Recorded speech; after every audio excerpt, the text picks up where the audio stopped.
has bought over $1.5 billion of gold. Other major universities in the U.S. and around the world are dumping dollars and treasury notes and other major currencies and buying gold. They're also buying one other currency, the Swiss franc. The Swiss tried to devalue their currency this week. Guess what that caused? It to go up even more as governments, institutions, and private individuals flooded in. What country is the only nation on earth that is still 100% sovereign and has a sound monetary system, and their economy is booming so fast that the average Swiss person is the most wealthy per capita in the world? Switzerland. They are sovereign. They are the model that our country was founded on with the militia. If you didn't know that, George Washington didn't invent it. It's Switzerland. Grenade launchers, machine guns, bunkers in every town. Basically, they're European rednecks is how they're described.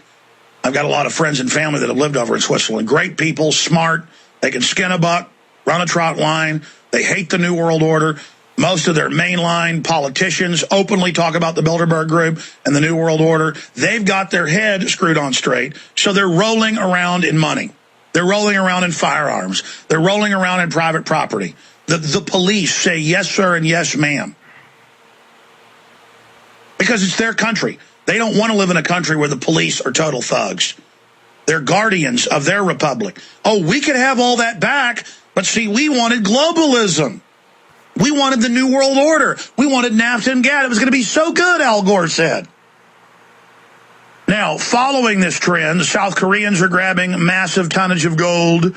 Every day I see other nations doing it. Here's one out of the Financial Times of London. Venezuela to nationalize gold industry. President Hugo Chavez. Saw a photo of him with no hair now. He looks like Lex Luthor. President Hugo Chavez said Wednesday that he will nationalize Venezuela's gold industry in a bid to stamp out illegal mining and boost international reserves. We don't want war with anyone, but we have to defend our country, said the former tank commander during an address to the army as he was presenting them with newly purchased Russian military equipment. Oh, boy. Here's another one. Chavez emptying Bank of England vaults as Venezuela brings back gold hoard. Every government out there, every Fortune 500 company, every major university that's got big reserves, like the University of Texas has got close to 100 billion. They've squeezed out of the population. Gotta love it. State-funded, biggest landowner in the state that's private, always going up on tuition, always going up. And the University of Texas bought $500 million, another $1 billion in gold in the last year. Chavez emptying Bank of England's vault as Venezuela brings back gold hoard. Venezuelan President Hugo Chavez ordered the central bank to repatriate 11 billion of gold reserves held in developed nations institutions such as the Bank of England as the metal rises to record levels.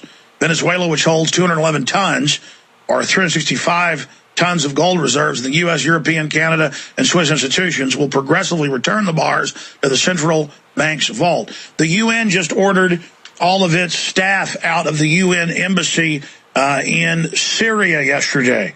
The whole world sliding towards World War III. It's going to be regional wars all over the planet. That's what's been called for by the globalists, with the United States fighting Russian proxies all over. Not for America, but for the big banks.